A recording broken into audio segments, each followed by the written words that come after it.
بسم اللہ الرحمن الرحیم۔ میرے پیارے مسلمان بھائیوں، آج میں آپ کو سیدنا ابو بکر صدیق رضی اللہ عنہ کی فکر آخرت کی ایک جھلک دکھانا چاہتا ہوں۔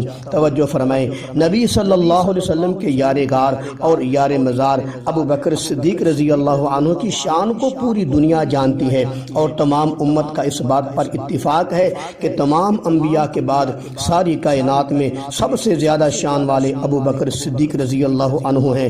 نبی صلی اللہ علیہ وسلم نے کبھی فرمایا ابو بکر فی الجنہ، ابو بکر جنتی ہے۔ نبی کریم صلی اللہ علیہ وسلم نے کبھی فرمایا ابو بکر جنت میں میرے ساتھ ہوگا۔ میرے کملی والے نے کبھی فرمایا میں نے دنیا میں سب کے قرضے ادا کر دیے ہیں مگر ابو بکر کا قرضہ میرے ذمے ہے، میں ابو بکر کا مقروض ہوں، ابو بکر کا قرضہ کل قیامت کو میرا اللہ ادا فرمائے گا۔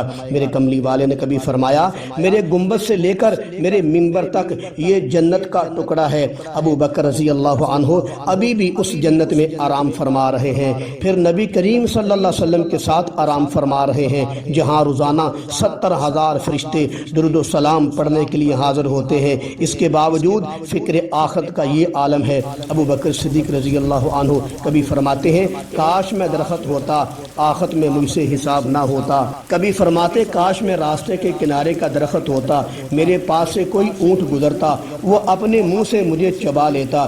کبھی فرماتے کاش میں کوئی پرندہ ہوتا، مجھ سے آخرت میں کوئی حساب نہ ہوتا۔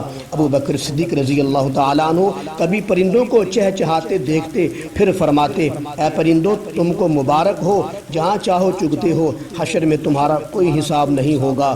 کاش میں بھی پرندہ ہوتا، میرا بھی کوئی حساب نہ ہوتا۔ سبحان اللہ، یہ ہے ابو بکر صدیق رضی اللہ عنہ کی فکر آخرت۔ پکے جنتی ہونے کے باوجود بھی فرماتے ہیں ہائے میں پرندہ ہوتا، کل قیامت کو مجھ سے حساب نہ ہوتا۔